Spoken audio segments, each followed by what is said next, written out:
नमस्कार, news eight Haryana देख रहे हैं और मैं आपके साथ रिया त्रिपाठी। आज की खबरों के इस खास बुलेटिन में आप सभी का स्वागत करती हूं। तो चलिए रुक कर लेते हैं रोहतक के आज के दिन भर की हर छोटी बड़ी खबरों का। देखिए मेरे साथ क्या है रोहतक में खास हेडलाइन के साथ। किसानों के दिल्ली कूच को लेकर भाजपा के राष्ट्रीय सचिव ओम प्रकाश धनखड़ ने दी प्रतिक्रिया। बोले, शांतिपूर्वक अपनी बात रखने का सबको अधिकार है। यह अधिकार हमारे संविधान ने हमें दिया हुआ है। न्यायालय ने भी कहा है कि किसी को कोई कठिनाई नहीं होनी चाहिए, उन्हें दूसरे लोगों को कोई समस्या ना हो, इस बात का ध्यान रखना चाहिए। जिस प्रकार पिछली बार किसानों ने जब बॉर्डर पर जमावड़ा किया था तो उससे सोनीपत और बहादुरगढ़ के लोगों को भी परेशानी हुई थी। पूर्व मुख्यमंत्री भूपेंद्र सिंह हुड्डा के किसानों के आंदोलन को जायज बताने पर कहा कि कोई आंदोलन जब होता है जब किसी वर्ग को अपेक्षाएं होती है। कर्मचारी अपने वेतन और मजदूर अपनी मजदूरी बढ़ाने के लिए आंदोलन करते हैं। किसान अपनी आमदनी बढ़ाने के लिए आंदोलन कर रहे हैं। वहीं उन्होंने भूपेंद्र सिंह हुड्डा द्वारा किन फसलों को एमएसपी पर खरीद कर रहे हैं के सवाल पर कहा कि हुड्डा साहब को अपने नजरिए से बाहर आना चाहिए। हरियाणा में जो भी फसल है सरकार उसे एमएसपी पर खरीद कर रही है। किसान जो भी फसल गेहूं, धान, बाजरा, सरसों, सूरजमुखी, तिलहन खरीदने का इंतजाम सरकार ने किया है। यहाँ तक सब्जियों पर भी भावांतर योजना से लाभ दिया जा रहा है। हम किसानों को किसान सम्मान निधि के रूप में 6,000 रुपए देने का काम कर रहे हैं। हुड्डा ने तो किसानों को 1.5 रुपए के चेक देने का काम किया था। प्रधानमंत्री नरेंद्र मोदी के 9 दिसंबर को पानीपत दौरे को लेकर भाजपा नेताओं ने अपनी कमर कस ली है।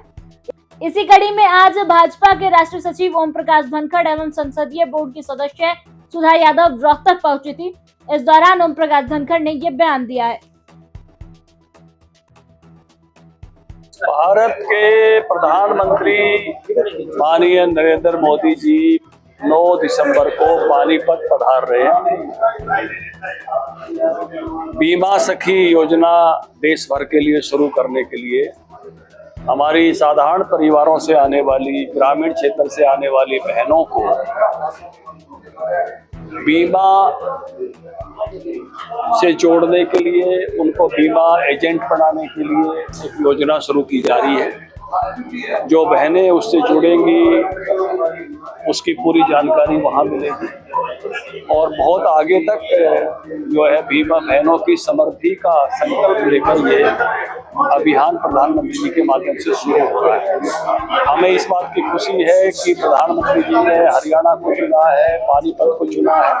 पहले भी जब हरियाणा में सेक्स रेशियो हमारा काफी नीचे था तब भी उन्होंने बेटी बचाओ बेटी पढ़ाओ अभियान के लिए पानीपत को चुना था और आज हमें इस बात की खुशी है कि हमारा सेक्स रेशियो उसके बाद से अच्छा हुआ है। क्योंकि पिछली बार जब यहाँ आंदोलन था तो हम बहादुरगढ़ के लोग, सोनीपत के लोग, वहाँ आसपास के लोग लंबे आंदोलन और जिस प्रकार का आंदोलन का जमावड़ा था उस जमावड़े के कारण से कठिनाई आई।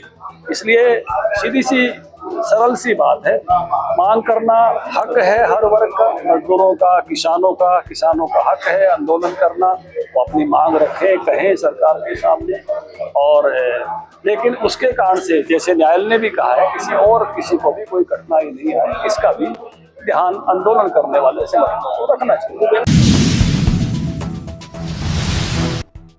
रोहतक के महर्षि दयानंद विश्वविद्यालय में संविधान निर्माता बाबा साहब डॉक्टर भीमराव अंबेडकर के परिनिर्वाण दिवस पर सामाजिक कल्याण एवं अधिकारिता मंत्री कृष्ण कुमार बेदी ने उनकी प्रतिमा का अनावरण किया। वहीं कांग्रेस के बीजेपी पर संविधान खत्म करने वाले सवाल पर भी उन्होंने प्रतिक्रिया दी है। उन्होंने कहा है कि कांग्रेस कहती है कि बीजेपी संविधान बदल देगी, मगर किस आधार और पॉइंट पर ये बताए। भूपेंद्र हुड्डा द्वारा कौशल रोजगार निगम में एससी और ओबीसी का आरक्षण नहीं होने के बयान पर कहा कि खुद मुख्यमंत्री ने विधानसभा में विस्तार से बताया एससी और ओबीसी के युवाओं को नौकरी दी है। इसमें एससी का नौकरियों में 20% आरक्षण होता है, मगर हमको कैटेगरी 1 लाख और 1,80,000 की है। उसमें कौशल रोजगार के तहत 34% नौकरियां मिली हैं। वे ठीक है या हम? जब मुख्यमंत्री नायब सिंह सैनी आंकड़े रख रहे थे तब वह विधानसभा से बाहर चले गए थे। वहीं किसानों के दिल्ली कूच करने के सवाल पर भी बोले। उन्होंने कहा कि हरियाणा के किसान आंदोलन नहीं कर रहे हैं, बल्कि पंजाब के जत्थेबंदी हैं जो केंद्र सरकार और उनके बीच कुछ मांगों को लेकर चल रहा है। उन्होंने कहा कि हरियाणा एकमात्र ऐसा प्रदेश है जहां 24 फसलों पर एमएसपी दी जा रही है। इस प्रतिमा का अनावरण कार्यक्रम में दिल की गहराइयों से एमडीयू रोहतक के सभी अधिकारियों का दिल की गहराइयों से आभार प्रकट करता हूं और सत सत नमन करता हूं उस आत्मा को जिन्होंने केवल एक वर्ग विशेष के लिए काम नहीं किया। आजादी के बाद इस देश के प्रत्येक नागरिक के लिए काम किया और प्रत्येक देश के नागरिक के लिए नहीं किया, विश्व के नागरिक के बहुत से देशों ने हमारी नकल की है। और महिलाओं के अधिकारों की जो उन्होंने बात की, लेबर लॉ में जो उन्होंने जबरदस्त काम किया, फाइनेंस के अंदर उन्होंने जो जबरदस्त काम किया, कानून विभाग के मंत्री होते हुए जो उन्होंने काम किया, और उसके साथ साथ इस देश की एकता और अखंडता का सबसे बड़ा यदि एग्जाम्पल है तो डॉक्टर BR अम्बेडकर जी हैं। आज उनको मैं श्रद्धा सुमन अर्पित करता हूँ। मैं आप लोगों को कहना चाहता हूँ, कांग्रेस या तो कोई सवाल करती है तो कभी टिकी नहीं। उन्होंने जिस भी विषय पे वो बात उठाते हैं, DAP की बात आई कहीं मैदान में नहीं रुके, HCR की बात आई मैदान में नहीं रुके, उन्होंने कहा कि देश बिक रहा है उस पर नहीं रुके, संविधान बदल देंगे उस पर नहीं रुके, कहीं रुके तो सही। परंतु उनसे एक बात जरूर पूछ रहे ना, भी आप कर रहे थे चुनाव के अंदर 185 रुपए देंगे, खटा खट खटा खट, कहाँ गए 85? कभी किसान के हित की वो बात की? आज हमारे मुख्यमंत्री जी ने पूरे देश के अंदर एग्जाम्पल सेट कर दिया कि प्रत्येक हरियाणा की भूमि पर पैदा होने वाले एक दाने को हम MSP रेट पे खरीद देंगे और 72 घंटे के अंदर अंदर किसान के जेब में उसका पैसा डाल देंगे। हरियाणा का कोई किसान आंदोलन नहीं कर रहा, पंजाब के लोग हैं।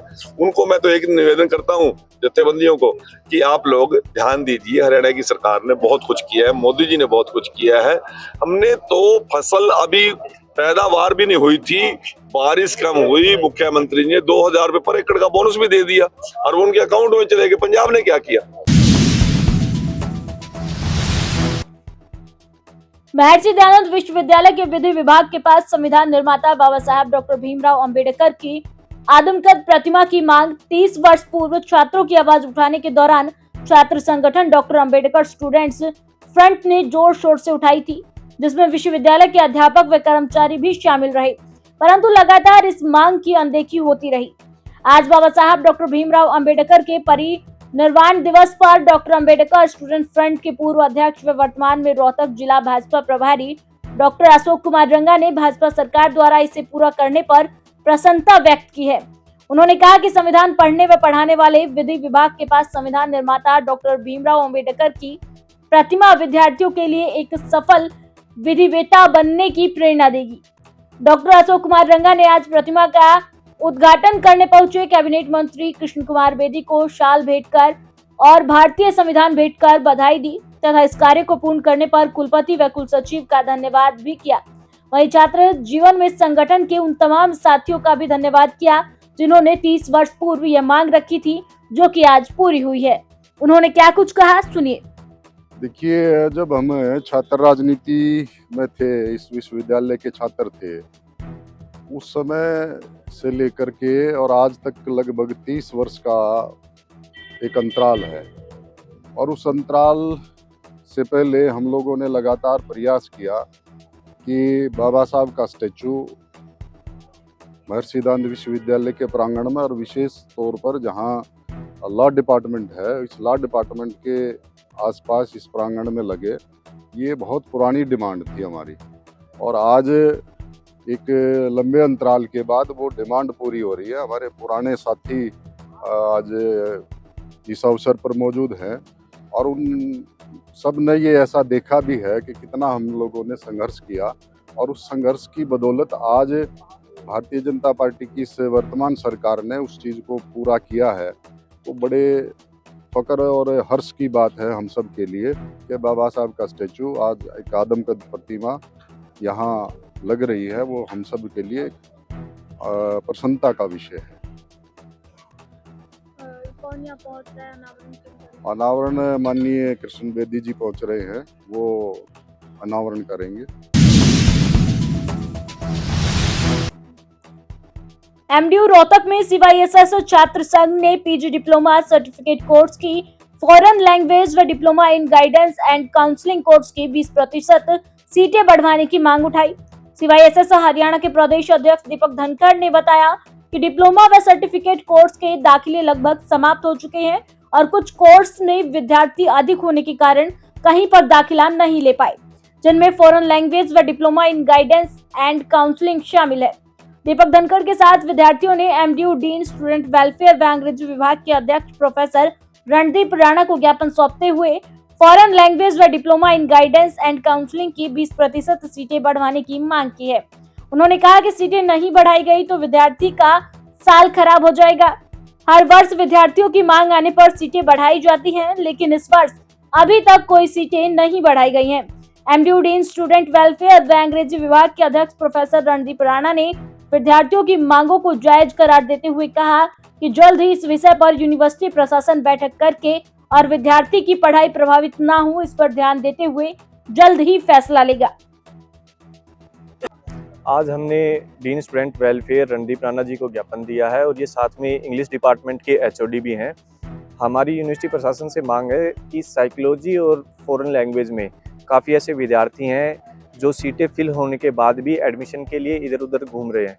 तो काफ़ी विद्यार्थियों की हमारे पास रिक्वेस्ट आई, उनको लेकर आज हमने डीएसडब्ल्यू से एचओडी से मिले हैं और इन्होंने हमें पूरा आश्वस्त किया है कि विद्यार्थियों की मांगे मानते हुए विद इन अ वीक 20% सीटें इंक्रीज करवा दी जाएंगी। आज के लिए इतना ही, मुझे दीजिए इजाजत। कल फिर मुलाकात होगी नई खबरों के साथ। नमस्कार।